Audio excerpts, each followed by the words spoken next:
warahmatullahi wabarakatuh. Pada video kali ini kita akan kembali membahas beberapa soal TIU. Ada 7 soal yang akan kita bahas pada video kali ini. Nah, dari 7 soal ini saya pilihkan itu berdasarkan informasi dari teman-teman ya yang sudah mengikuti tes seleksi CPNS tahun 2021 dan ada juga beberapa soal yang merupakan FR dari tahun-tahun sebelumnya. Dan biasanya soal-soal TIU ya, khusus untuk soal cerita dari tahun ke tahun itu tidak banyak mengalami perubahan, palingan pertanyaannya yang ditambah gitu ya, atau angkanya yang dirubah. Nah, teman-teman, semoga dengan adanya pembahasan soal ini bisa menambah referensi teman-teman terkait dengan soal TIU khusus untuk soal cerita ya. Oke, kita akan langsung saja bahas untuk soal yang pertama. Dalam sebuah ujian terdapat 50 soal. Roni menjawab dengan benar sebanyak 37 soal. 5 soalnya salah dan sisanya tidak dikerjakan. Jika nilai benar mendapat skor 2 poin, salah dikurang 1 poin, dan tidak dikerjakan itu 0 poin.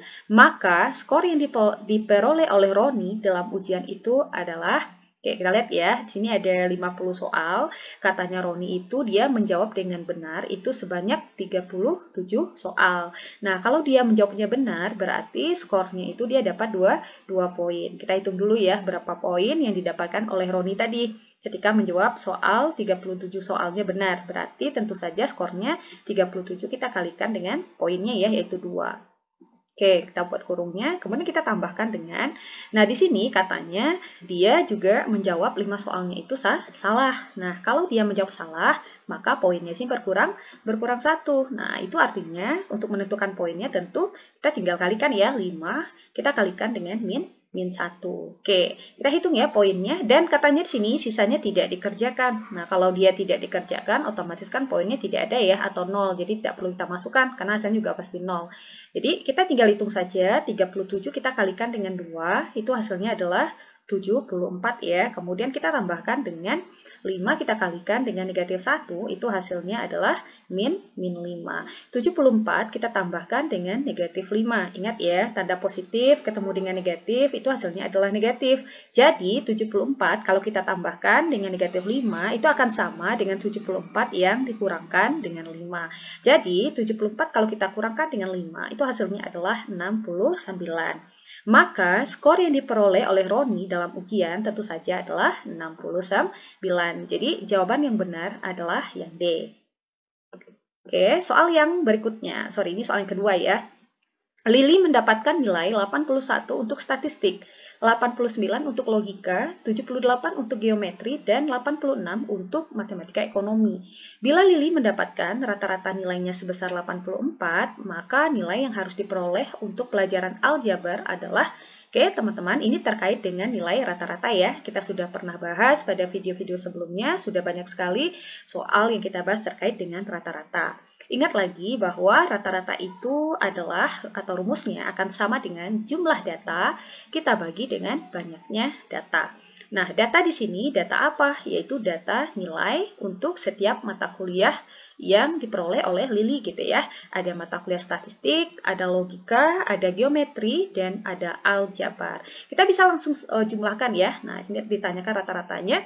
Nah, kemudian kita baca soalnya, ternyata rata-rata nilainya itu diketahui, yaitu 84. Nah, kita bisa langsung masukkan nilai rata-ratanya. Oke, rata-ratanya 84 ya, sama juga dengan, nah semua datanya kita jumlahkan. Berarti data tentang apa? Nilainya tadi, nilai statistiknya, yaitu 81. Oke, kita tulis tambahkan dengan, kemudian data tentang nilai logikanya, yaitu 89. Tambahkan lagi, kemudian data tentang nilai geometrinya, yaitu 78 ya, kita tambahkan dengan 78. Dan untuk matematika ekonominya itu adalah 86, kita tambahkan lagi dengan 86. Jangan lupa ada satu mata kuliah lagi ya, yaitu aljabar. Nah, aljabar ini kita tidak tahu nilainya berapa, karena mau kita hitung gitu ya. Jadi kita misalkan saja dengan A. Nah, kita bagi dengan banyak datanya. Coba hitung, datanya ada berapa? Ada 1, ada 2, 3, 4, ada 5. Jadi tentu saja kita bagi dengan 5. Nah, teman-teman, setelah sampai pada tahap ini gampang ya, kita tinggal kali silang saja. Jadi 5 ini kita kalikan ke 84 ya kan.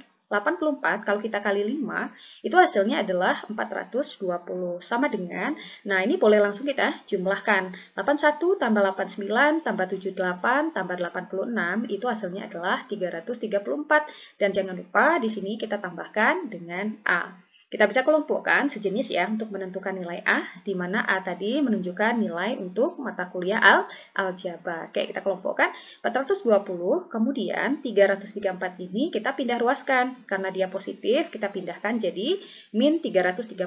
Sama dengan nilainya adalah A ya, karena 334 sudah pindah ruas, maka yang tinggal di sebelah atau di ruas kanannya hanya tinggal A saja. Kita tinggal kurangkan saja, 420 dikurang 334, itu hasilnya adalah 86.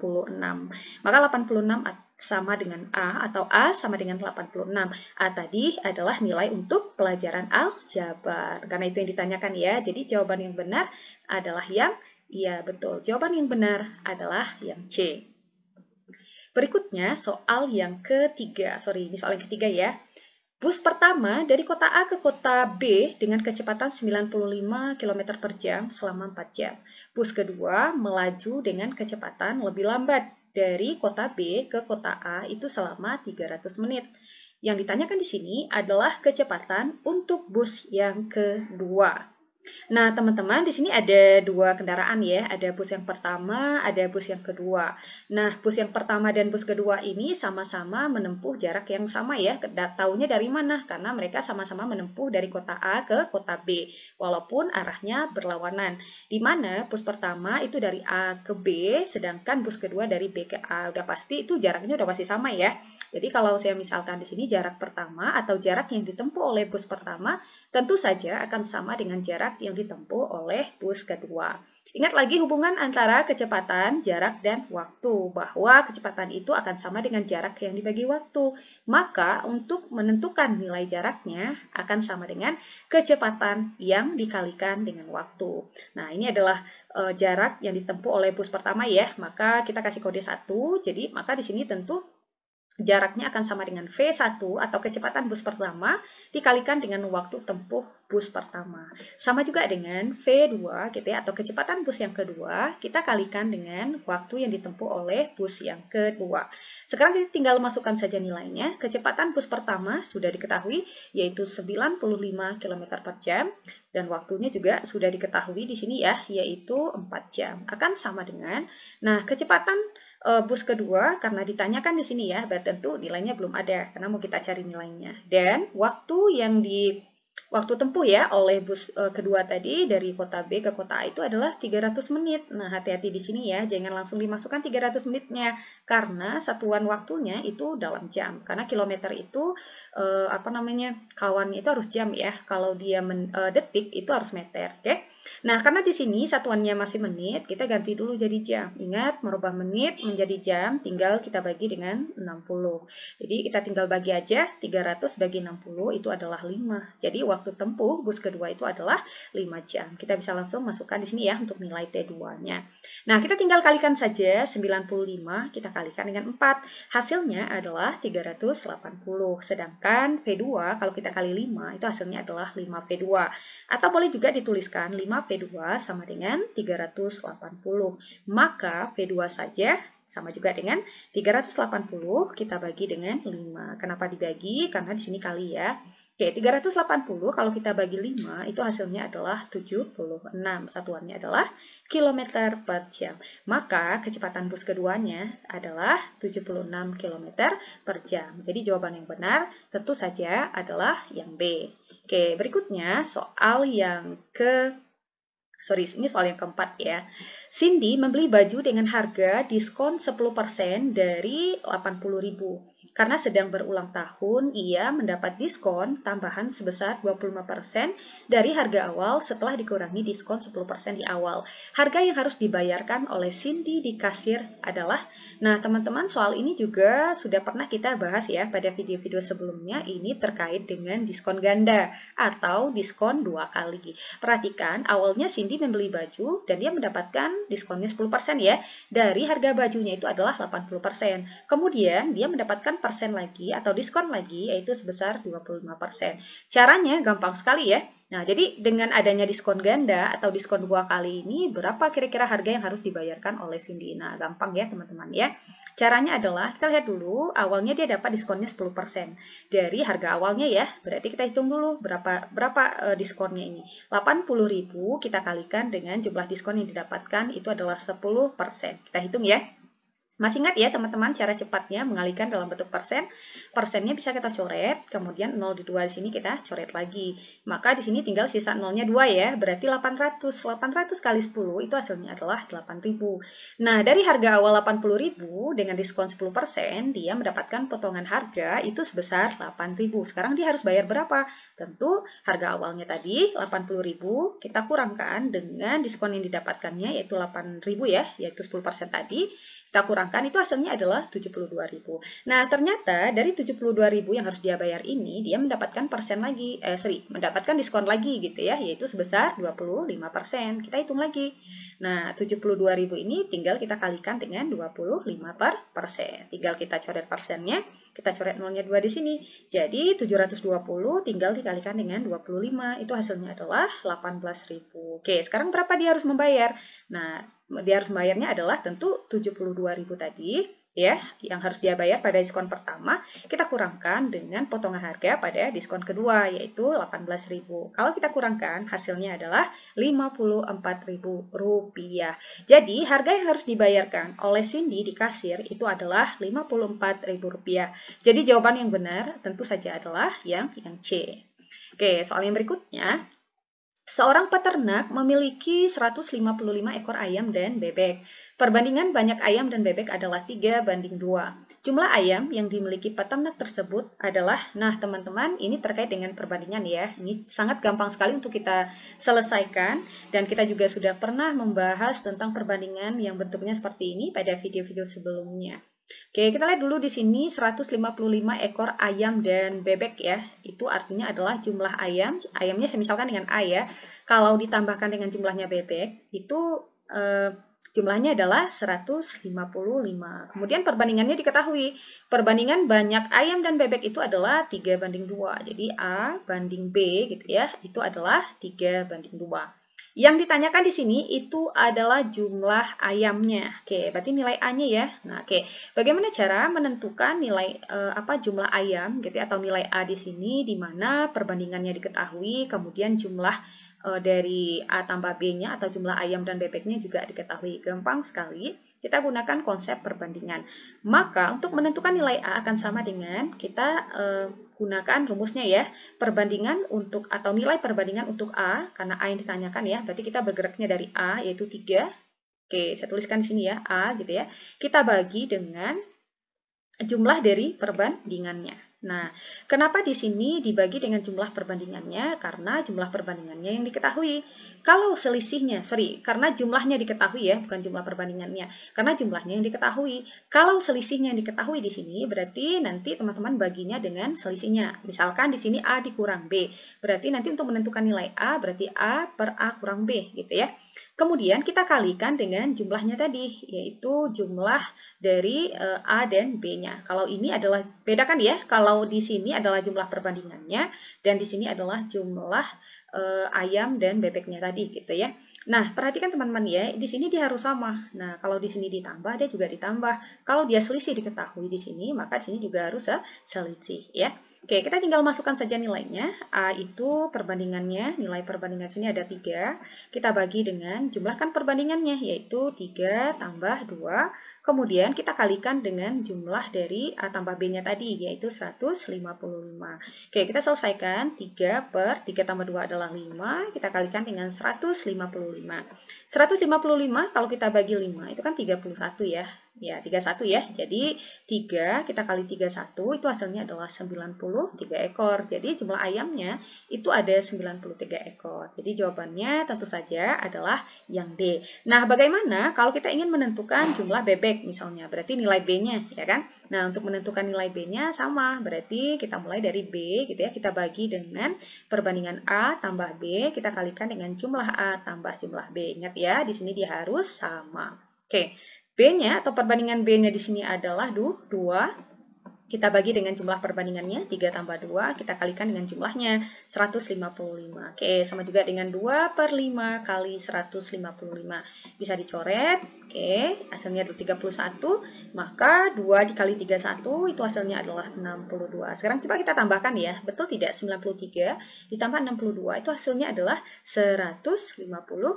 Jadi jawaban kita benar, ya. Oke, berikutnya soal yang berikutnya. Oke, Anam membeli secara kredit sebuah smartphone dengan 5 kali cicilan. Jika uang muka sebesar 1.500.000 yang merupakan 30% dari harga smartphone-nya, maka jumlah uang yang harus dibayarkan Anam tiap kali mencicil itu berapa? Nah, di sini katanya Anam ini memberikan uang muka ya, yaitu sebesar 1.500.000, di mana 1.500.000 itu katanya merupakan 30% dari harga smartphone-nya. Nah, berarti kita hitung dulu berapa harga smartphone sebenarnya. Nah, kita lihat dapat informasinya ya, bahwa 30% dari uang mukanya tadi gitu ya, yaitu 30% dari harga smartphone-nya gitu ya. Kita misalkan saja dengan A karena kita mau cari nilainya. 30% dari harga smartphone-nya itu sama juga dengan 1.500.000 ya, sama juga dengan uang besarnya uang muka yang diberikan oleh Anam tadi. Oke. Kita hitung dulu berapa harga smartphone ini. 30% artinya adalah 30 per 100 yang dikalikan dengan A sama juga dengan 1.500.000. Oke, ini saya coret nolnya 1, ini saya coret nolnya 1 ya. Jadi tinggal 3 per 10. 3 per 10 kali A itu sama juga dengan 3A per 10, sama juga dengan 1.500.000. Tinggal kali silang saja ya, jadi 10 ini kita kalikan ke 1.500.000. Jadi 3A akan sama dengan 15 juta ya. 15 juta ini kita dapatkan dari 10 yang dikalikan dengan 1.500.000. Jadi kali silang gitu ya.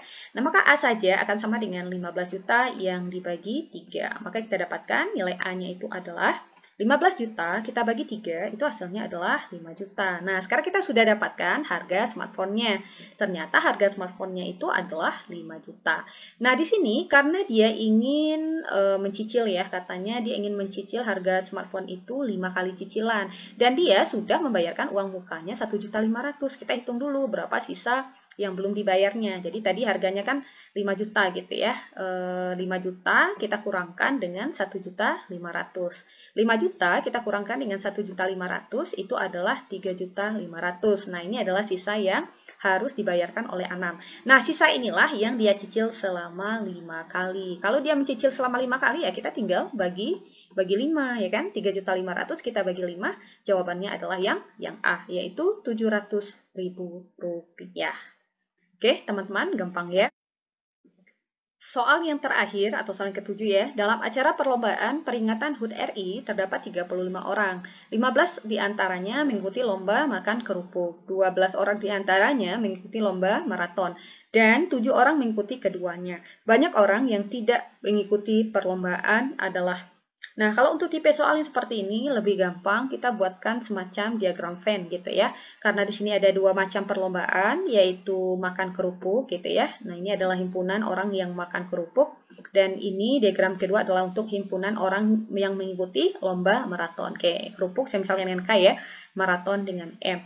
Cara paling mudah untuk mengisi diagram Venn ini adalah mengisi bagian tengahnya terlebih dahulu. Nah, bagian tengah di sini itu adalah mereka yang mengikuti kedua kegiatan tersebut. Nah, di sini katanya ada berapa orang? Ada 7 orang ya yang mengikuti keduanya. Berarti dia ikut kegiatan makan kerupuk, dia juga ikut kegiatan atau lomba maraton. Nah, itu ada 7 orang, kita bisa letakkan ya 7 orang di sini. Oke, sekarang kita isi ya. Kita isi untuk yang mengikuti lomba makan kerupuk saja. Kita lihat di sini katanya ada 15 orang di antaranya mengikuti lomba makan kerupuk. Jadi teman-teman jangan langsung masukkan 15 di sini ya. Karena 15 ini itu sudah terhitung, ada yang 15 orang ini ada yang lombanya, ada yang lomba makan kerupuk gitu ya, ada lomba maraton gitu ya. Jadi udah tercampur di sini. Nah, sedangkan yang harus kita isi di ini daerahnya itu adalah mereka yang hanya mengikuti lomba makan kerupuk saja. Jadi dari 15 orang ini yang mengikuti lomba makan kerupuk ini kita kurangkan dengan 7. Jadi 15 kurang 7 itu hasilnya adalah 8. Nah, begitu juga untuk daerah di sini ya, yaitu daerah yang hanya mengikuti lomba maraton saja. Berarti tentu 12 kita kurangkan dengan 7, itu hasilnya adalah 5. Oke, sekarang untuk menentukan banyak orang yang tidak mengikuti perlombaan, berarti posisinya di luar diagram ini ya. Untuk menentukan banyak orang yang tidak mengikuti perlombaan, gampang. Kita lihat dulu jumlah orangnya ada berapa semuanya. Ada 35. Kita tinggal kurangkan saja. Kurangkan dengan, nah ini kita jumlahkan. Jadi 8 tambah 7, 15. Tambah 5 itu 20. Jadi kita kurangkan dengan 20. Di 35 kita kurangkan 20, itu hasilnya adalah 15. Jadi banyak orang yang tidak mengikuti perlombaan itu adalah 15 orang. Jadi jawaban yang benar adalah yang D. Oke, teman-teman ya. Jadi 8 ini adalah yang mengikuti makan kerupuk saja. 5 orang ini adalah yang mengikuti lomba maraton saja, sedangkan 7 orang ini mengikuti kedua-duanya. Dan 15 ini, kalau biasanya pada diagram Venn posisinya di luar ya, dan 15 ini adalah yang tidak mengikuti perlombaan kedua-duanya. Oke teman-teman, semoga membantu ya, semoga bermanfaat. Assalamualaikum warahmatullahi wabarakatuh.